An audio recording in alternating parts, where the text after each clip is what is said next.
Las bolsas de Asia-Pacífico se desploman. La de Hong Kong ha sufrido su mayor pérdida desde la crisis financiera. Wall Street abrió en rojo mientras el mercado se prepara para la implementación de los aranceles que impondrá el presidente de los Estados Unidos, Donald Trump. Las acciones estadounidenses se desplomaron al cierre de las operaciones en la Bolsa de Valores de Nueva York. Las bolsas de China continental, la de Shanghái y la de Shenzhen, se han hundido más de un 7 y un 9%. El día prometido llegó. El pasado 2 de abril Donald Trump impuso una tasa de 10% de aranceles a la gran mayoría de los países del mundo, mientras que a los que él considera los peores detractores les ha impuesto tasas que llegan hasta el 34%, con tasas más altas para los países considerados los peores infractores. Esta medida ha generado mucha preocupación, pues la práctica totalidad de los analistas económicos aseguran que la gran mayoría de los bienes y servicios que se van a comerciar a lo largo del mundo van a incrementarse, lo que va a aumentar de manera significativa la posibilidad de que el mundo entre en una recesión económica, o peor aún, en una crisis. Y esto no solamente va a ser para el gobierno de Estados Unidos, sino para cada uno de los países a lo largo del globo. Pero, ¿por qué se van a incrementar los precios de los artículos que yo pida desde Shein, Temu, si mi país no está poniéndole aranceles a China? ¿Qué tan probable es que esta decisión económica de Donald Trump conduzca a una recesión económica? No solamente en Estados Unidos, sino en muchos de los países de Latinoamérica del cual tú probablemente me estás viendo. ¿Qué tan probable es entonces que se desate una crisis económica? Si quieres saber esto y más, quédate. Soy Álvaro Ávila y estaré analizando esto y más en Ecos Financieros, un espacio de geopolítica, economía, finanzas e inversión. Bien, lo que es de conocimiento común. El presidente Donald Trump ha establecido una tasa general para Latinoamérica del 10% de aranceles a la gran mayoría de estos países, con la excepción de Venezuela y Nicaragua, que tienen una tasa más alta, así como del resto de países con los que Estados Unidos dice tener déficits comerciales significativos, como por ejemplo China y la Unión Europea. Estas medidas han elevado la tasa arancelaria efectiva de Estados Unidos a un 22%, la más alta desde 1910. Naturalmente, economistas y analistas financieros están cada vez más preocupados de que estas políticas arancelarias puedan desencadenar una recesión global. Instituciones como JP Morgan han aumentado la probabilidad de una recesión de Estados Unidos al 60%, mientras que Goldman Sachs ha elevado su estimación a un 45%. Estas cifras reflejan el temor de que los aranceles actúen como un impuesto significativo sobre los consumidores y empresas estadounidenses, elevando los precios y reduciendo el poder adquisitivo. Y bueno, el impacto de estos aranceles ya se ha dejado ver en bolsa. Recientemente esta semana vivimos un lunes negro, en el cual el índice Nikkei de Tokio cerró con una caída del 7.7%, y el principal índice de la bolsa de Hong Kong, el Hang Seng, que permaneció cerrada el viernes por feriado, cayó un 12%. Por otro lado, la bolsa de Shanghái se despidió de las operaciones con una contracción del 7.95%. Este descalabro de Asia contagió a las bolsas europeas y a Wall Street, quienes llegaron a mostrar caídas en torno al 5%. La bolsa de Nueva York registró pérdidas, el Dow Jones restó 0.91%, mientras que el S&P 500 perdió el 0.23%. Y si no han caído más, es porque los inversores en bolsa están esperando que el presidente de la Reserva Federal, Jerome Powell, anuncie una contracción en las tasas para aliviar un poco las pérdidas de Wall Street. Pero como les dije en este video y en otros que he hecho a lo largo de este canal, la razón por la que existe el Banco Central y la Reserva Federal no es para que el mercado bursátil esté saludable. Es para proteger a la economía estadounidense de la inflación. Y el presidente de la Reserva Federal argumenta con justa razón que dado la escalada de los aranceles y su amplitud, se van a incrementar los precios de todos los bienes y servicios, razón por la cual no puede disminuir las tasas de interés.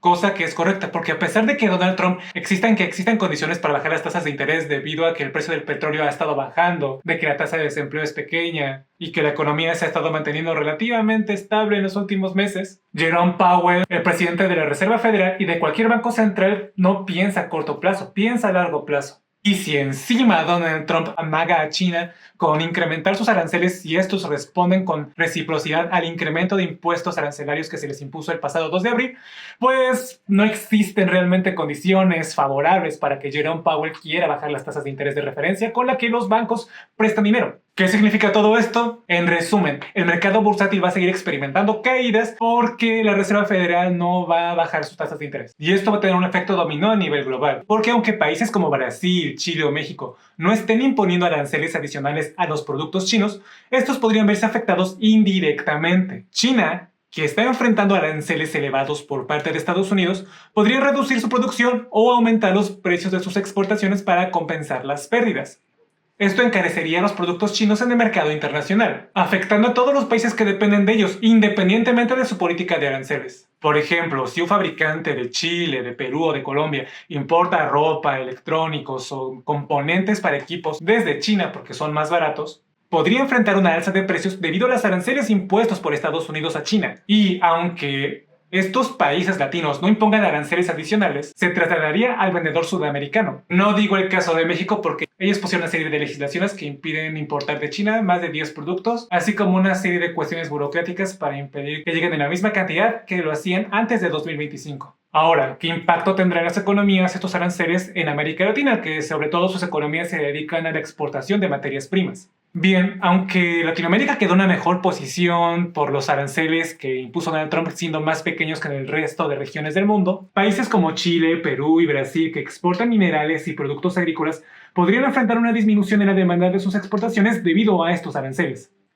Esto podría conducir a una desaceleración económica y aumentar la presión sobre sus economías. Aquí uno de los ejemplos importantes. Chile exporta principalmente su cobre a China. Sin embargo, debido a estos aranceles, podría enfrentar una disminución en la demanda de este país, reduciendo los ingresos por exportaciones y afectando el crecimiento económico, especialmente de los productos agrícolas y pesqueros. Y aunque el presidente Boris ha ido a India para tratar de ver si puedes hacer un tratado de libre comercio, en realidad van a empezar las negociaciones que podrían tardar entre 1 y 5 años para finalmente hacer un tratado de libre comercio que les permita tener un mercado adicional que demande bienes y servicios chilenos.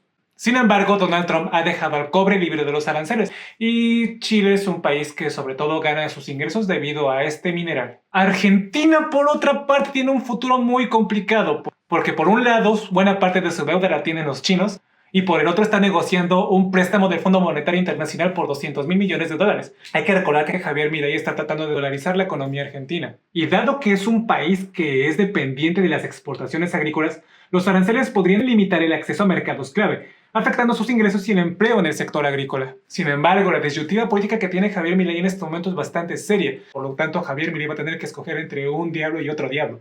El caso de Brasil es un poco diferente. La diversificación de su economía no lo protege del todo. Los aranceles pueden afectar productos como el café, aviones y petróleos, aunque ya se encuentra fuertemente afectado por el 25% de aranceles al acero y aluminio, de las cuales Brasil es el segundo proveedor de estos materiales a Estados Unidos.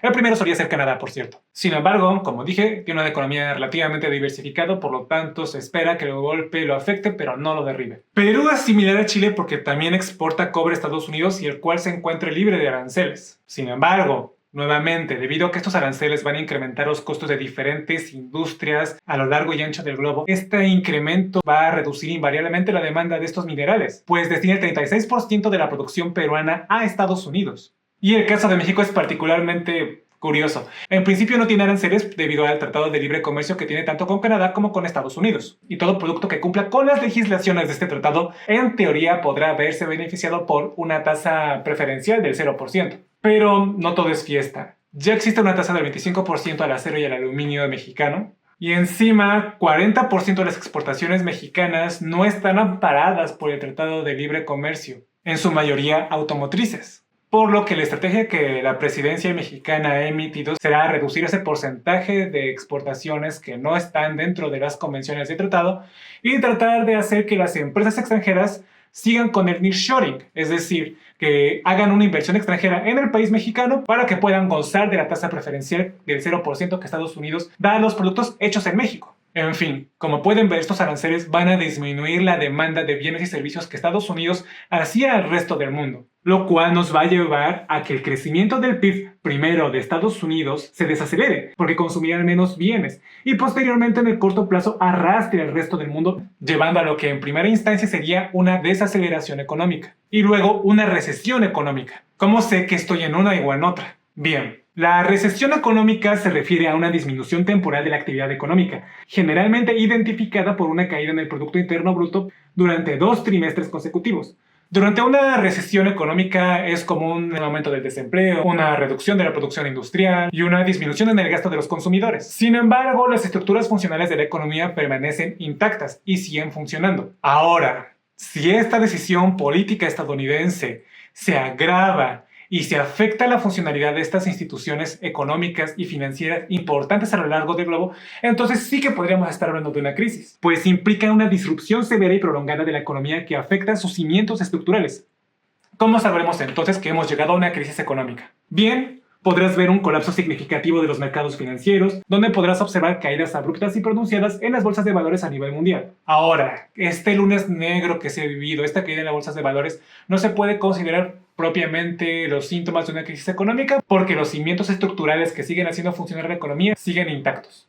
De momento, también observarás quiebres de instituciones financieras importantes, como por ejemplo observar la insolvencia de bancos o instituciones aseguradoras muy importantes, como fue el caso del 2008 con Lehman Brothers, lo cual, como en aquel entonces, puede desencadenar efectos a nivel global. También sabrás que llegaste a una crisis económica cuando veas medidas gubernamentales de emergencia, es decir, que el propio gobierno de Estados Unidos o de cualquier país entre a rescatar las instituciones que se están declarando en quiebra para no agravar un problema de insolvencia económica bastante serio. Medidas como rescates financieros masivos o cambios abruptos en políticas económicas que indiquen intentos por contener una crisis. Y también verás que existirá una pérdida de confianza en el sistema financiero. Cuando consumidores e inversores pierden la fe en la estabilidad económica, verás cómo retiran inversiones y reducirán el gasto, exacerbando esta crisis. Por lo tanto, cualquier video que te está diciendo que ya llegamos a una crisis económica te está mintiendo. Lo que sí te puedo decir es que estamos llegando a un tiempo extraordinario, porque podríamos estar asistiendo a la primera vez en la que una decisión política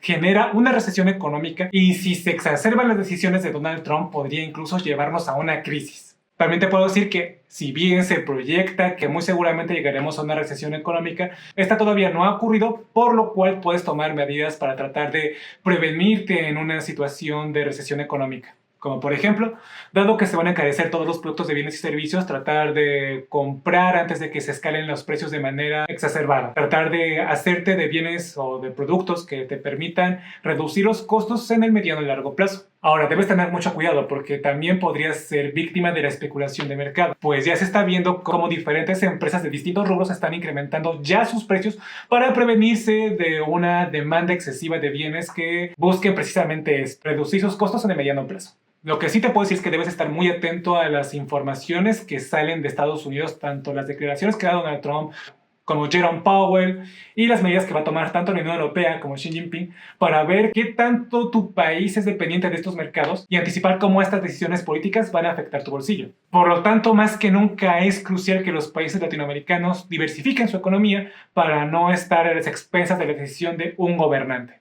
En todo caso, ¿qué opinas tú?